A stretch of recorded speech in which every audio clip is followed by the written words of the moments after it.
the tree, buried at an unnamed cross. With their blood and their shed, the tears, families broken up, and yet they're not remembered because we don't know their names, but we can never forget the suffering and sacrifice of so many people.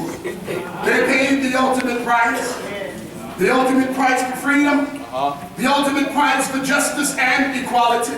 Dr. King said the ultimate measure of a man is not where he stands in moments of comfort and convenience, but where he stands at times of challenge and controversy. This is not a time to slip back. This is not a time to be silent. This is not a time to take your goods and go home and say, that doesn't bother me. This is not a time to talk about, it's not about me. It's not a time to say, this doesn't affect me. Because one day it can come knocking at your door. No, it's not a time. The danger is not the people who shout racist thoughts at us and give us inequality. The danger is the silent majority that does not stand up for righteousness and for peace of their fellow. My brothers and sisters, it is time for us to continue to be accountable for ourselves. The future is bright. We've come a long way. Faith, family, and the future. We must take action. We must own up to our own individual responsibility. Yes. Nobody's going to give it to you. You don't deserve it. You've got to earn it on your own. Right. Stand up for yourself. Am I right about it? Yeah. In this 21st century, the doors of individual exceptionalism have swung wide open for our people today.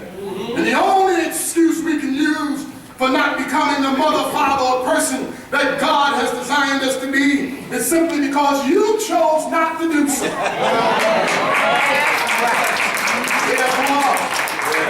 The time is now. The time is now for us to return to the African proverb that it takes a village to raise a child. The time is now. The time is now for us to realize that no man is an idol and that you are thy brother's keeper. The time is now. The time is now that we need to help somebody else because neither one of us got to where we are on our own. The time is now for us to raise up a whole new generation of doctors, of lawyers, of preachers, of dentists, dispelling the stereotype that athletics is the only playing field of excellence. The time is now. It's not just athletically, but it's academically. We can achieve, and we witnessed it with all these great young people here today. Time is now. We've got an individual responsibility to care for our family, not to turn our back on those whom we love. The time is now. We've got an obligation to help that single mother. The time is now. We've got an obligation to reach out to the kinship of that lost, wandering brother. Am I right about it? I saw a program on 60 Minutes the other day about the lost boys from Sudan. And I don't know if you know the story, but there were thousands of refugee boys in Sudan. And America, with the kindness of his heart, rescued those lost boys from Sudan and brought them to America for a fresh start. More than 5,000 of those young boys from Sudan came to America. Well, I don't have a problem with helping Sudanese boys, but there's a whole lot of the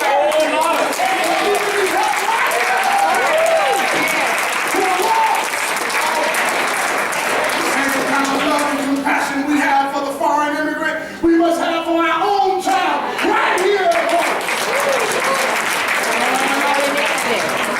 These principles that guided our forefathers through years of suffering and sacrifice.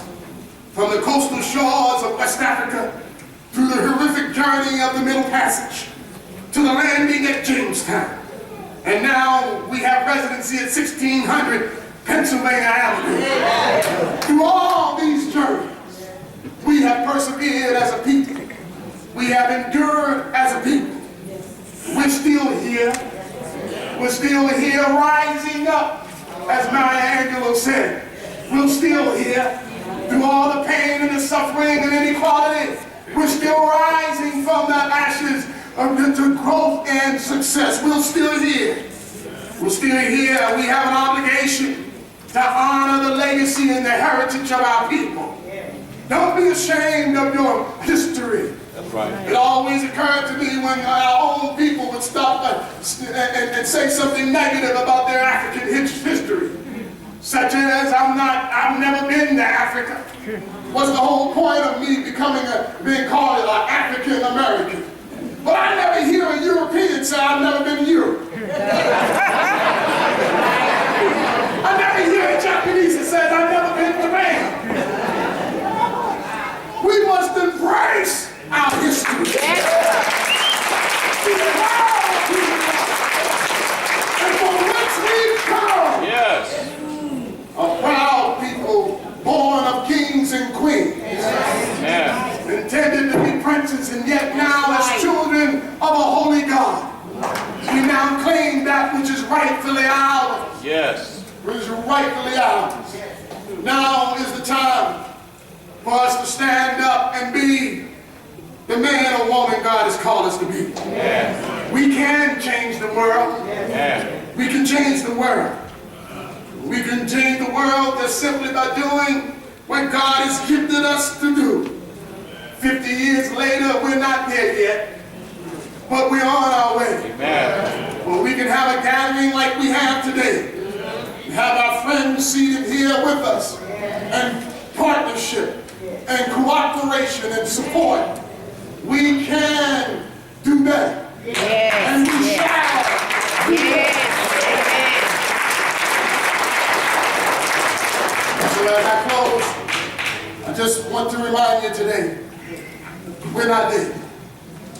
Dr. King died with a dream. We must continue to hold on to that dream. We must continue to be the proud men and women of our rich heritage. You don't have to hold your head down, but hold it up. Not so much so that you forget your brother or your sister. With this, I'll leave you the message of Christ. Love thy neighbor and thy brother as Christ loved the church. Amen? Amen. And by this, people will know that you are a child of God. God bless you, saints.